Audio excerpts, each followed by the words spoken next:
Today, I'm going to show you how to add emoji to Google Drive files and folders in just a few quick steps. This is a simple trick, but it can make your drive look much more organized, easier to scan, and way more visually appealing. Whether you want to color code folders in your mind, make important files stand out, or just give your drive a little personality, adding an emoji is a fast and effective way to do it. If this tutorial helps you, please hit the like button and subscribe for more easy tech guides. All right, let's jump right in.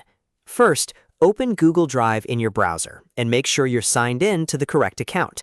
Once you're inside Drive, find the file or folder you want to rename. You can do this from your main Drive view, inside a folder, or using the search bar if you already know the name. When you've found the item, right-click on the file or folder. A menu will appear with several options, and from that list, click Rename.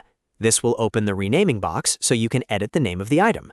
Now place your cursor exactly where you want the emoji to appear. You can put it at the beginning of the name, in the middle, or at the end, depending on how you want it to look. This is the part where the keyboard shortcut comes in. If you're on Windows, press the Windows key and the period key at the same time. That opens the emoji panel right on your screen.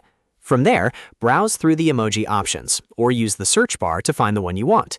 Once you see the right emoji, click on it to insert it into the file or folder name. You can add just one emoji, or even use a few if you want to create a specific style or system for your drive organization.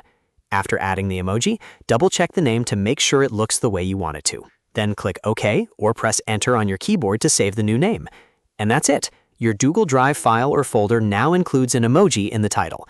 You can repeat the same process for as many files and folders as you want, which makes it a great way to organize projects, schoolwork, work documents, or content folders much faster. If you found this video useful, don't forget to like, subscribe, and turn on notifications so you don't miss the next quick tutorial. Thanks for watching, and I'll see you in the next one.